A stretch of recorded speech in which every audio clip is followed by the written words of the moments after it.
One person that's not playing this week, he's on a bye right now, Ravens cornerback Kyle Arrington. So he is taking the time to join us live on the Dish Hotline. Kyle, good morning to you. Thank you so much. Good morning. Thank you guys for having me. So do you look forward to the bye? What do you do during this week?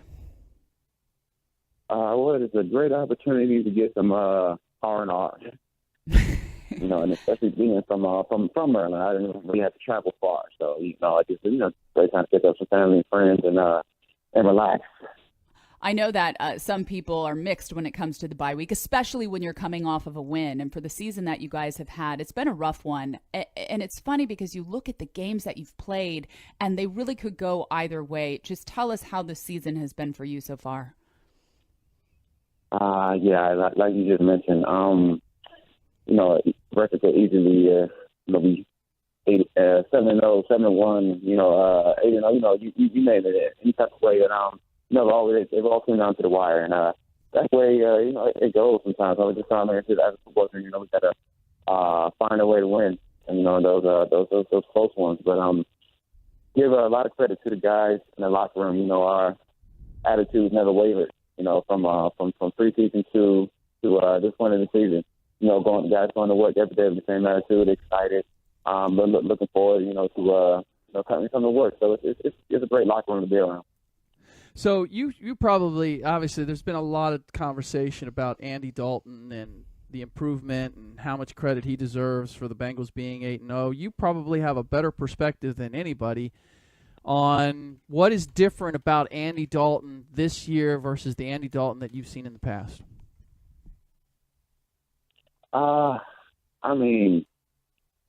Cincinnati, for the past few seasons, they've always had a great outfit.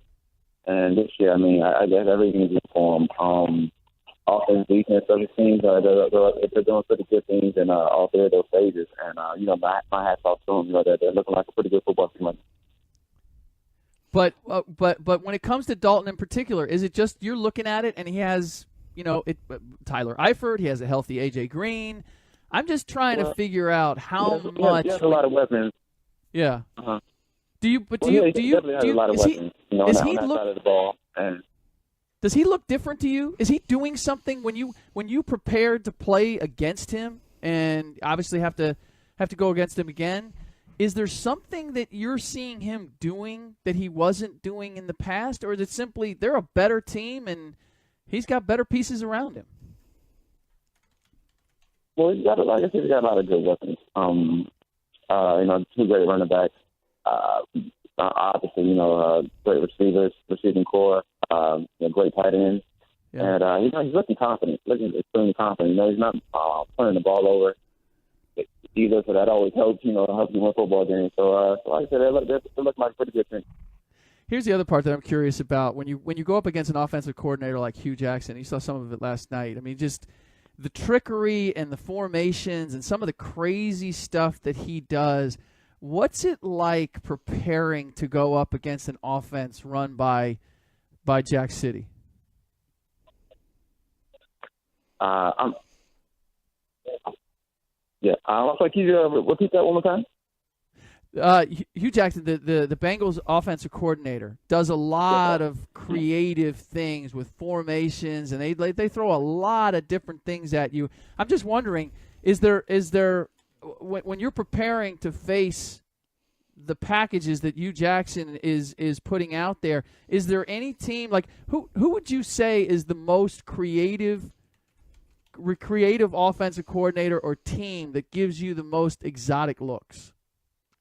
Well, everyone has their different philosophies out there, and you've been watching the game, a little bit of it. I caught yesterday. I know they did the in the round reverse with Sanu, which was a win for the touchdown. And so they're definitely a hard bunch to game plan against. And you guys got to be very disciplined throughout the week, and even more so during the game. When scouting those guys, and then trying to execute a game plan. So they're like you said, they're a very creative bunch and hard to game plan against. Kyle, there are a few undefeated teams left, one being the New England Patriots. Obviously, I'm sure anyone that has eyeballs saw what the New England Patriots went through last season and entering this season. Did you expect Tom Brady to play as well as he's playing right now? Anytime, Tom doesn't need that much more motivation. But anytime somebody, offers it to him, and he's gonna take it and run with it. For the whole, I guess, thing with him and Goodell and Lee, everybody knows. I'm pretty sure Ty, that story. So, like I said, anything, Tom can use to motivate. He's going to use, and I mean, it just speaks for itself. I mean, what that body of work he's done up to this point. Kyle, what has John Harbaugh been through all of these close losses and the? I mean, again, when we talked about it, you guys are so much better. I look at your team and the way you've played. I feel as if you're so much better than your record. How do you maintain your focus and your effort when it feels as if, it seems like the cosmos are against us. It seems like we just can't catch a break. Mm-hmm.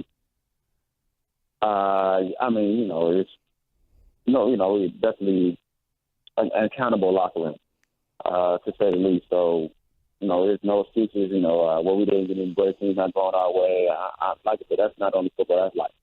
And so, we just got to keep coming to work and, put our hard hats on and get ready for the next opponent. And credit to Coach Harbaugh. He's been as upbeat as anyone could, given the circumstance situation. And, you thought we're undefeated. And he comes to work each and every day. And so, like I said, that just speaks a lot to the leadership, top down, about this organization. Kyle, before we let you go, you're doing a great thing. Thanksgiving is just around the corner, and you are part of a food drive for 250 underprivileged families in the Baltimore, Maryland area. Tell us a little bit more about what you're doing. Yes, sir.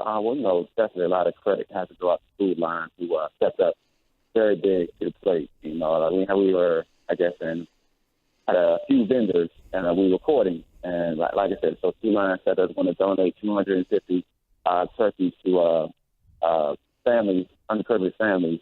And so we just actually got our location, which is going to be off of 122 Cranbrook Road in Cottonville, Maryland, at that Food Line. And they're also donating to the Maryland Food Bank. And so it's going to be a great event. Looking forward to it. Anytime you can give back to the community, we'll make it even more special, being from the area. So, like I said, I couldn't be more even happy about it.